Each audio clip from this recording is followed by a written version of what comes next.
1997, pretty good year, ladies and gentlemen. As a 7-year-old lad myself at the time, not gonna lie to ya, it was pretty fucking crazy. You had Will Smith delivering alien babies, the best Batman villain ever to hit the big screen. Always winterize your pipes. And you had some of the greatest video games ever to grace our young, impressionable eyeballs. Mario Kart 64, Final Fantasy VII, WCW vs. NWO World Tour.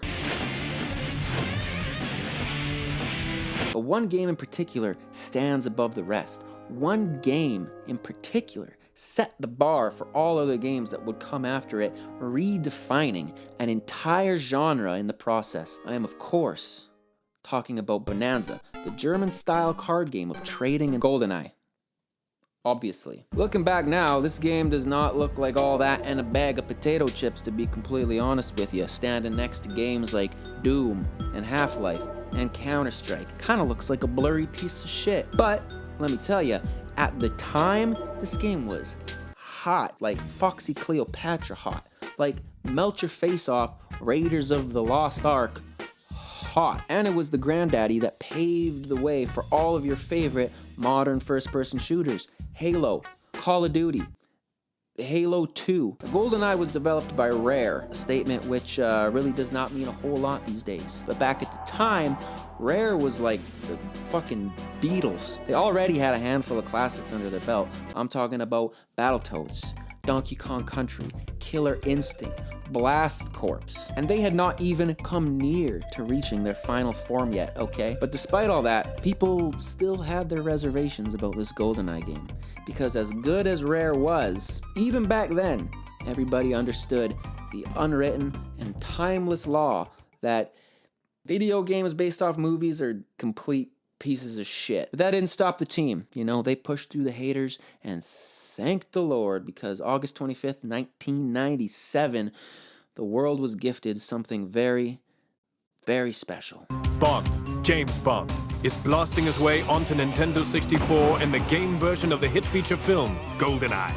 Read your case file, grab your gun and clever gadgets, then control the actions of 007, the world's most famous spy. Completely revolutionary, a game changer for the console FPS at the time, a banging soundtrack, ambience, aesthetic, a non-linear approach to objectives, and 20 sexy levels, Julian. This sexy talk is starting to drive me nuts. It's sexy this, sexy that. You smell good, Julian. And on top of that, you had an iconic multiplayer mode with some of the most memorable cheat codes known to mankind. How did Goldeneye become this critically acclaimed masterpiece that people seem to tout it for? That is the question, and that's what we're gonna answer in this video. So I have broken it down into 3 easy to read categories for you lovely people out there: gaming, sound, and multiplayer. So let's get into that.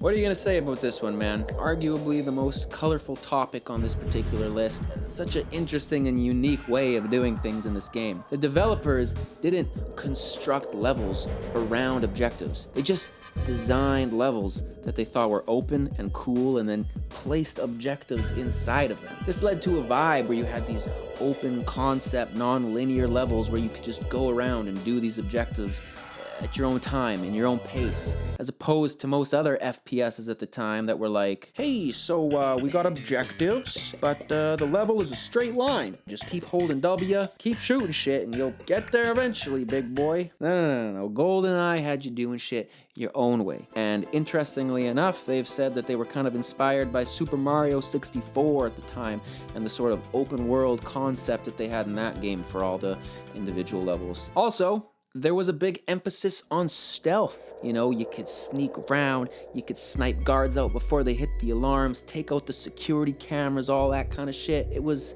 a pretty new paradigm in the FPS genre. And you also had the option to just run in and shoot everybody in the face. That was cool too, and that was an option that just felt good. You know what I mean? Running around, mowing through enemies, it just felt impactful, it felt heavy.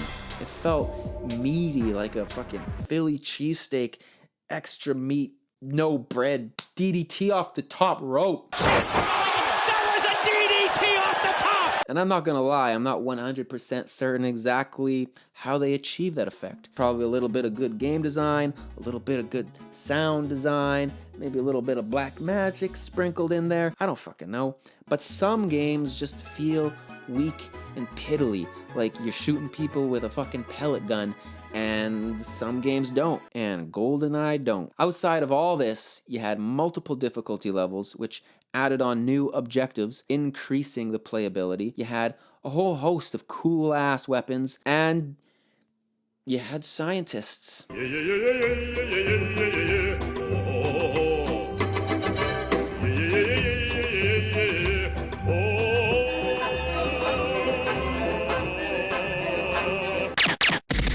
Sound design is huge. Arguably one of the biggest factors in any game, to be completely honest with you. That is just my opinion, obviously, but it's what sets the stage, you know? It's what sets the mood. Put any picture in front of your eyeballs and the sound design is gonna dictate how you feel about that picture. That's very, very important. It is paramount to the effective implementation of immersion in any video game. And how does Goldeneye stack up in this regard? It's pretty fucking good. Outside of the behemoth of a soundtrack that they managed to load onto this tiny little gray cartridge right here, they had the sound of the wind and the bullet casings hitting the ground, the static and the bleeps and the bloops of the little watch as you scrolled through your weapons and objectives, the 100% real-to-life karate chop sound effect.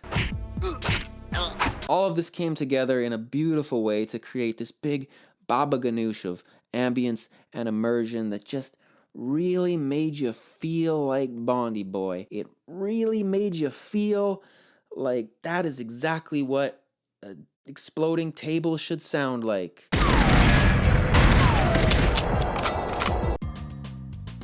Goldeneye split-screen multiplayer mode. Arguably the most revolutionary part about this entire game. And it was added in as an afterthought. A month before release, some dude was just like, we'll throw in some multiplayer that might be good, I guess, I don't know. And holy shit, this redefined party gaming for a whole generation of people. And although you had to sit next to your nasty ass friends, and although you had to play on the world's smallest television, and although you had to play with that one kid who always chose Odd Job like the fucking dink face that he was, multiplayer was the most hype shit ever. I don't know if anything else really even existed like this at the time for consoles, and if it did, it took a fat L. Goldeneye split screen was just top tier party time, fun time, dude. So many levels, so many games, so many modes, and the cheat codes too. The perfect cherry on top of the perfect ice cream sundae that was the single player. There you have it, folks. Goldeneye 64, arguably one of the most revolutionary and influential games of all time, paving the way for contemporary shooters like Halo and Call of Duty, and gifting a young generation of kids with an A++ gaming experience. And it still holds up pretty well today. So if you've made it this far, thank you very much. I hope you enjoyed watching. Please comment, like, subscribe, all that kind of stuff, and I hope to see you on the next one. Love ya. Bye-bye.